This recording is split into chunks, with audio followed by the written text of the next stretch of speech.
If you're assisting someone with bathing at bed level, again, you're going to access all the different parts of their body that you need to by having them roll or bridge. Those are basically the two techniques that you have at your disposal in order to do that.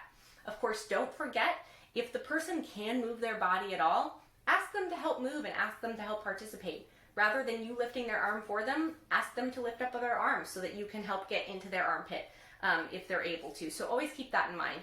But you'll notice here that I have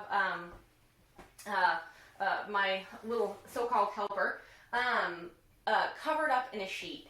And that's because if you are bathing someone, and obviously I'm not going to full-scale bathe this, I think that you understand the concept of being able to roll back and forth to access the different parts of someone's body that you need to help care for them. However, I think that when we talk about bathing, it's a good opportunity to also talk about draping and how we can help people stay warm and comfortable and keep kind of their dignity and their modesty a little bit. So if you have someone that you're bathing and you're only working, for example, with one arm, you can leave the rest of them covered while you're bathing that one arm, and then they can put it back. You can then move on to their other arm and put it back. When you have to do someone's chest, you can simply pull down, do their chest, but leave their lower body draped so they're not totally exposed.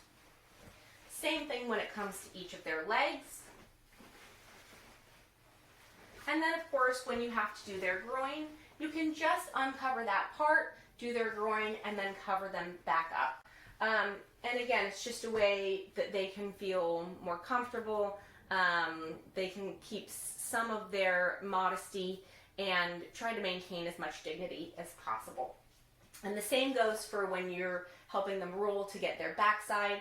You can absolutely leave the sheet or the blanket or the towel draped over their front, and even pull it over some if you want, so that you can get their back, you can get the back of their head, all the while keeping their bottom covered until the time when you actually need to get in there and clean, helping them stay warm, keep their dignity, and keep as much modesty as possible.